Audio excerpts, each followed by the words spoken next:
Hi there, welcome back to our series of interviews with past winners of London Breeze Film Festival. Today I've got with me Ashish Gadhvi, whose film Free won Best UK Short Fiction at last year's festival. How did you get into filmmaking in the first place? Well, I always knew I wanted to be a filmmaker, and so it was something that I was always deeply passionate about.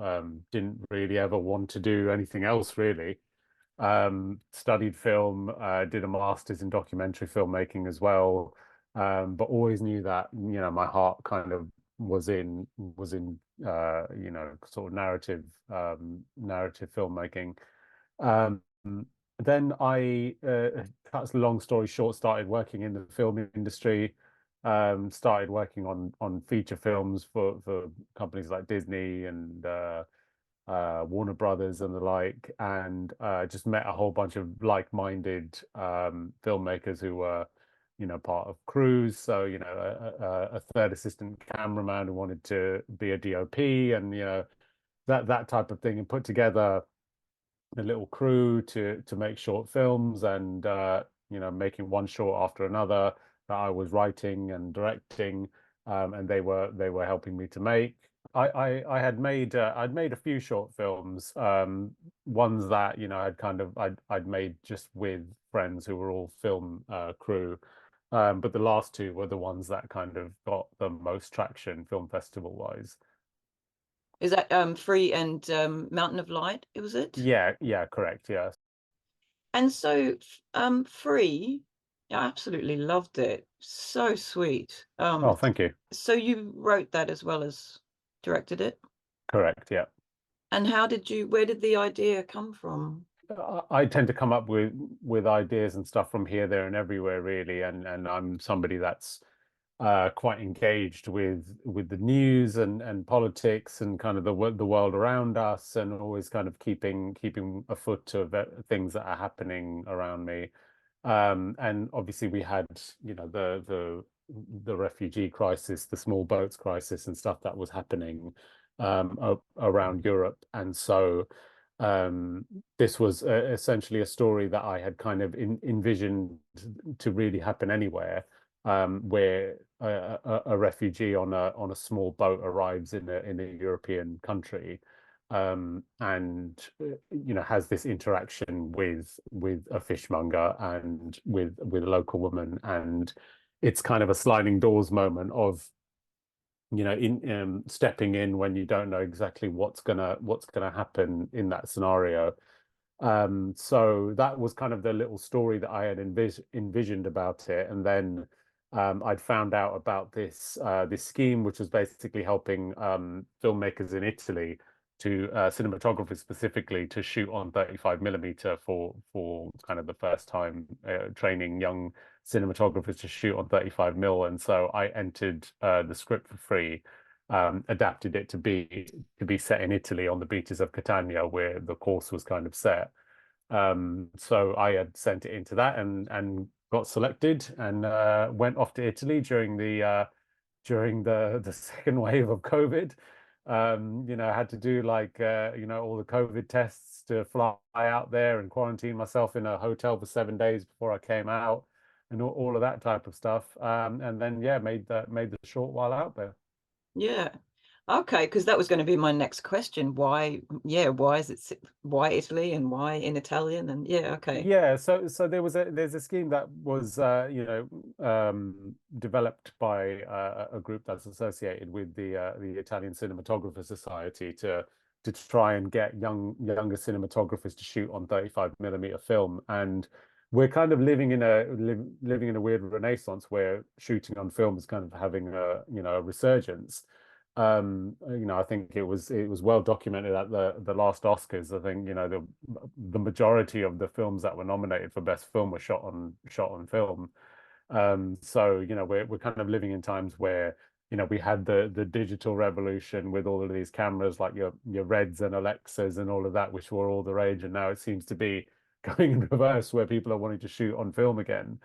And I was always one of those filmmakers who were kind of like well, it's all good. It's all well and good for Quentin Tarantino and Christopher Nolan to be telling everybody to shoot on 35 millimeter film because they've got the budget to do it. It was kind of like, look, I'll just shoot on whatever I can get my hands on, really. I don't have that luxury. But, once you've shot on film, it's like it's very hard to imagine shooting on anything else really, because it's just you cannot replicate that look. And there is just something very, very special about that grain and that look and the 24 frames a second and all of that type of stuff. So yeah, if I could, I would shoot on film every single time I make any further projects. Whether I get that luxury or not, who knows? But yeah, I would always want to shoot on film from now on. And yeah, I was going to ask about the budget for it. Did you get funded by the course? So yeah, all of the equipment was provided by the course. So they had provided all of the film stock. We were all given roughly around 16 minutes of film each. So this was something that you really had to train yourself to shoot within the time frame. And we actually had a time limit of about 12 hours to shoot the entire film in. So yeah, that's another tidbit of this film, that it was shot in 12 hours using only 16 minutes of film. And so, we didn't have the luxury to kind of go again for takes and stuff if we felt like, the performance wasn't there. There was also the other added aspect to it, which is obviously I don't speak Italian. So, my first AD, who's a brilliant filmmaker called Federico Fasulo, who's an Italian filmmaker, spoke really good English. And so I was basically just communicating to him, and my DOP also spoke English. And so I was communicating to them roughly kind of saying what I wanted. But some of the actors didn't speak much English, and so I was communicating to them. And then, we didn't have, a video village or anything like that. So it was very much just, I was trusting the eye of the camera operator, and kind of being for me, coming from something like Mountain of Light, which we had, an Arri Alexa shooting it, and we had two cameras and a full lighting kit, because my DOP Daniel Lilly on Mountain of Light, comes from a feature film making background, so he knows all the rental houses. So we had all of the best lighting equipment, the best, kind of we had the best of everything essentially, and we shot it at Pinewood Studios as well. So it was kind of in the heart of like our industry that we were all in at the time. So going from that, where I could have control over everything, from the camera angles to the camera positions to the hue of the green gel on the bulbs and stuff like that, to get the right look that we wanted. I went from that to basically the complete opposite on Free. And so, I basically had to become almost Terrence Malick like on Free, where it was like I was just instructing people and saying, this is what I want. And then just kind of sitting back and saying it's in the lap of the film gods now, and whatever comes out, I'll watch in the edit room, really. Um, and I was kind of watching the performance in the fish market like it was a piece of theater essentially, and I could obviously see my camera operator, but didn't really have a clue as to what she was capturing. So these two short films that I did are really like a tale of two different perspectives of filmmaking, where you kind of gone from the high end with the digital cameras and, like I said, all of the lighting, shooting at Pinewood Studios and whatnot, to then being as analog as you could possibly get, and as guerrilla as you could possibly get. Because also, like I said, the film, the fish market is a real fish market that we were shooting in. So we were shooting as guerrilla as you could possibly get. So yeah, from the absolute precision of Mountain of Light to the complete chaos of Free, really. Yeah. Wow. Was the post-production done out there or So yeah, the digitizing process was done out there, but I was back in the UK, and they had sent me the files and everything to edit it from back home. So I actually edited it back home, and got it color graded over back at Pinewood as well, with people who I know in post production down there. So yeah, the post-production process was very much a UK operation. Yeah, because I noticed you used the same composer for both of those films. Is that a lifelong collaboration then? I think so. Yeah, yeah, absolutely. Yeah, Jay Woodcock. He's a good mate of mine, Woody, as we all call him. We've worked together obviously on Mountain of the Light and on Free, and yeah, just struck up a friendship really on Mountain of Light, just talking about filmmaking kind of influences that we both had and the type of things we both had, and really enjoyed collaborating with each other. So yeah, certainly every project that I do from here on onwards, I would want him to compose it. So Barnes Film Festival, now called London Breeze. How did you come by them, and what made you enter? So, I'm London based. I'm London born and bred filmmaker, and so I always look at film festivals in London and seeing kind of which are the ones that kind of have the most buzz amongst like my peers filmmaking wise, and you always kind of keep one eye on your Oscar qualifiers, your BAFTA qualifiers, your BIFA qualifiers, because you just never know what might happen.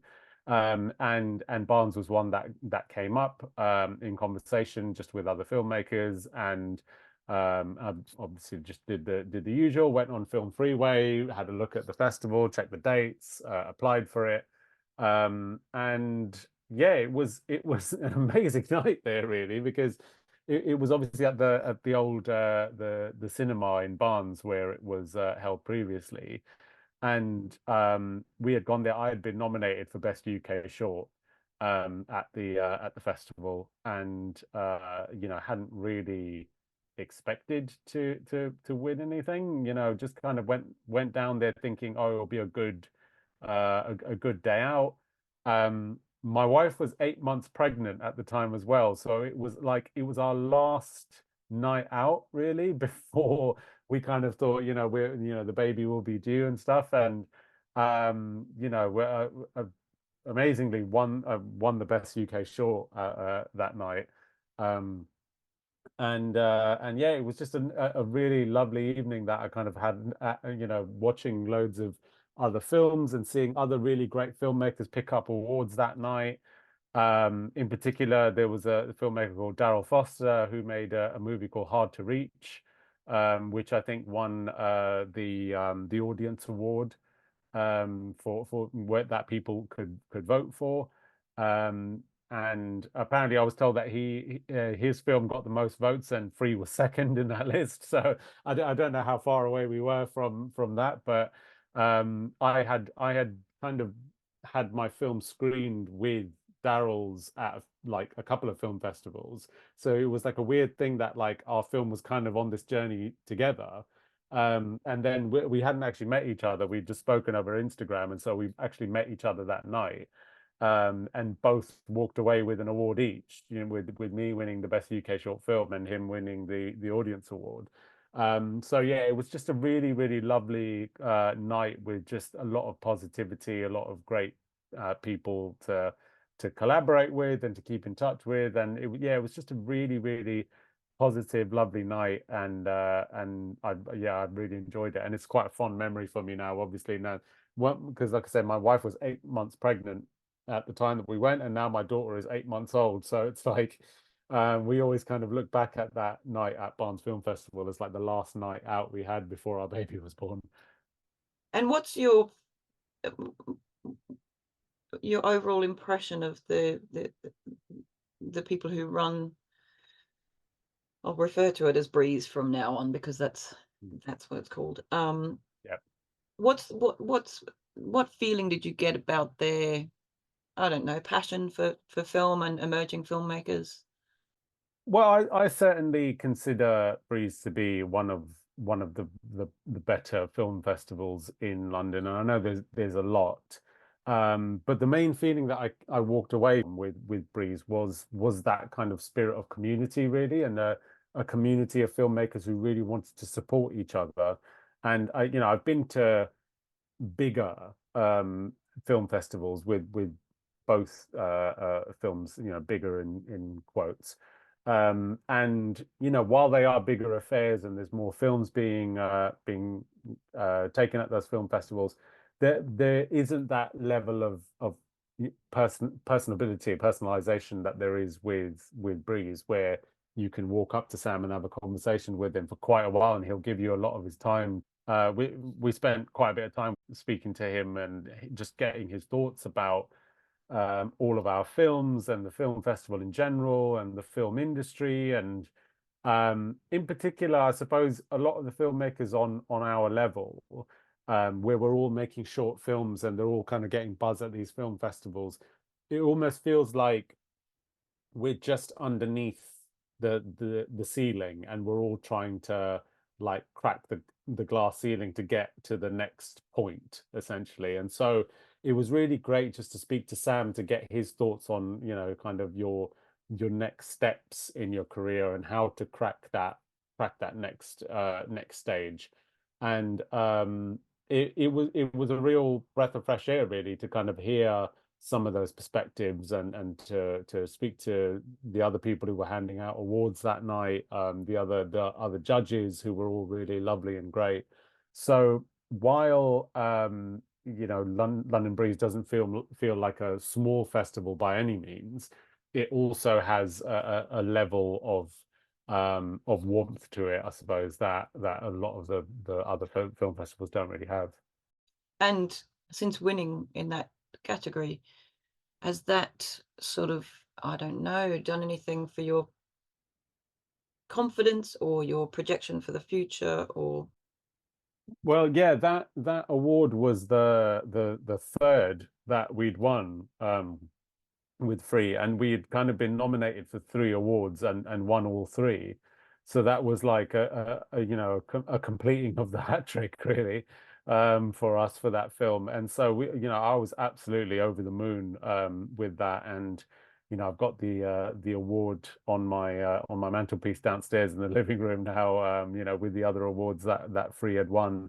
And so, that in particular was great for me to be able to take into the next stage of my career, to be able to, talk to producers, television producers who I was meeting for the first time about working in television, and saying, this my film has achieved this, and it's won these awards, and it's been at these film festivals, and won at these film festivals. And so that certainly put me in really good steads for the next stage of my career. It's a feather in your cap, and I suppose once you're kind of in this industry, you realize how important it is to be able to sell yourself, and to be able to say that my film has won an award at this film festival. And it's also the fact that it was best UK short film as well, was the other aspect to it, was that the amount of films that were, could have been up for that category. And producers always love to hear that, they've got an award-winning filmmaker kind of on their books. So yeah, it certainly is a boost.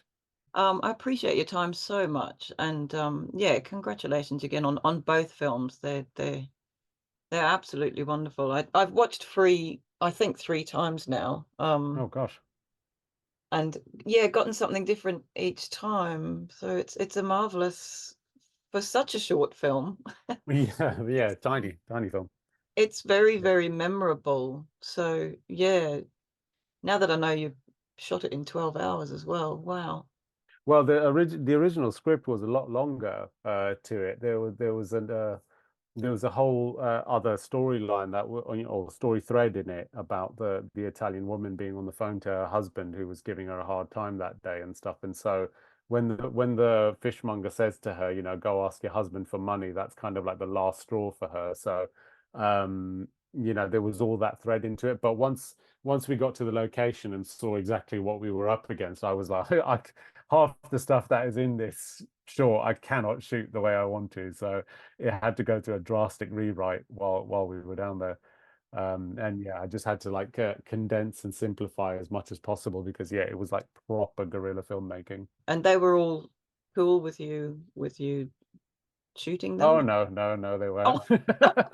Yeah, we had kind of befriended a few of the fishmongers who said, you know, you can kind of shoot in this little space here, but don't bother us when we're trying to sell fish. So, like we were like, yeah, we'll take that. So yeah, that was that.